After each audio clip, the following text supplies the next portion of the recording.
এবার ভাইরাল হলো শাকিব খান ও সাবিলা নূরের সিনেমা তাণ্ডবের শুটিং ভিডিও। ভাইরাল দৃশ্যে দেখা যায় তাণ্ডব সিনেমার শুটিং চলছে পুরা দমে। শাকিব খান মানেই চমক, সেই চমকে নতুন যোগ হলো তাণ্ডব সিনেমা। সম্প্রতি শুটিং স্পট থেকে ফাঁস হলো একটি ভিডিও, যেখানে শাকিব খান আর নবাগত নায়িকা সাবিলা নূরকে দেখা যাচ্ছে এক রোমান্টিক দৃশ্যে।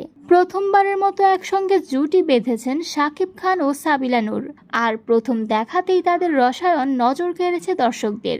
ভিডিওতে দেখা যাচ্ছে পুরনো এক ঐতিহাসিক স্থানে চলছে রোমান্টিক দৃশ্যের শুটিং। সাবিলা নূর তার মায়াবী সৌন্দর্য দিয়ে পর্দায় যেন প্রাণ এনে দিয়েছে। ভক্তরা এই রোমাঞ্চকর দৃশ্য দেখে দারুণ উত্তেজিত। অনেকেই বলছেন শাকিব খানের ক্যারিয়ারে নতুন ইতিহাস গড়বে সাবিলা নূর আর তাণ্ডব। তাণ্ডব সিনেমায় শাকিব খানকে দেখা যাবে এক অ্যাকশন রোমান্টিক চরিত্রে, তার সাথে সাবিলা নূর থাকবে এক সাহসী নারীর চরিত্রে। গল্পে থাকছে প্রেম, প্রতিশোধ আর দুর্দান্ত কিছু টুইস্ট। ভক্তরা এখন অধীর আগ্রহে অপেক্ষা করছে কবে মুক্তি পাবে তাণ্ডব সিনেমার প্রথম লুক বা ট্রেলার। তবে তার আগেই এই ভাইরাল ভিডিও যেন আগুন লাগিয়ে দিয়েছে অনলাইনে।